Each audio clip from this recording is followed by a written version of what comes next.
Rendons-nous maintenant en Chine pour nos prochains reportages. Jeudi 28 avril à Pékin, les États-Unis et la Chine ont conclu 2 jours de dialogue autour des droits de l'homme.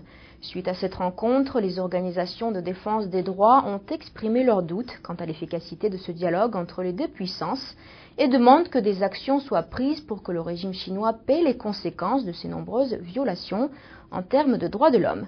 Voyons ce reportage. Les groupes de défense des droits ont tiré les conclusions des dernières discussions sur les droits de l'homme entre la Chine et les États-Unis. Les 2 jours d'entretien se sont terminés jeudi dernier. La délégation américaine accuse le régime chinois d'un recul grave sur les droits de l'homme au cours des derniers mois.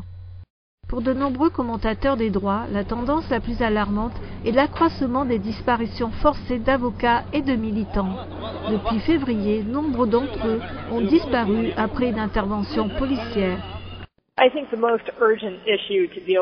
Je pense que les disparitions forcées sont le problème le plus urgent à traiter, franchement. Il s'agit d'une forme de détention qui se déroule entièrement en dehors de toute procédure légale, aussi politisé que soit le système juridique en Chine. Je pense donc que le gouvernement chinois doit d'abord libérer immédiatement et inconditionnellement toutes les personnes détenues depuis février.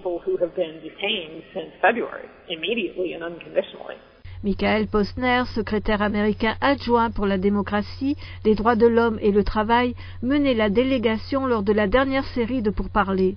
Il affirme que le régime chinois a admis que certaines personnes ont disparu au cours des derniers mois, mais ne veut pas révéler de détails sur des cas particuliers. Les groupes de défense des droits remettent en question depuis longtemps l'efficacité des entretiens sur les droits de l'homme avec le régime chinois. Sophie Richardson de Human Rights Watch estime que pour améliorer la situation des droits en Chine, il doit y avoir plus qu'un simple dialogue. Pour que cela ait un sens, le gouvernement chinois doit avoir à payer le prix pour s'être continuellement comporté de cette façon. Et c'est aux États-Unis de préciser ce que sera ce prix. C'était le 4e dialogue à prendre place entre les gouvernements américains et chinois.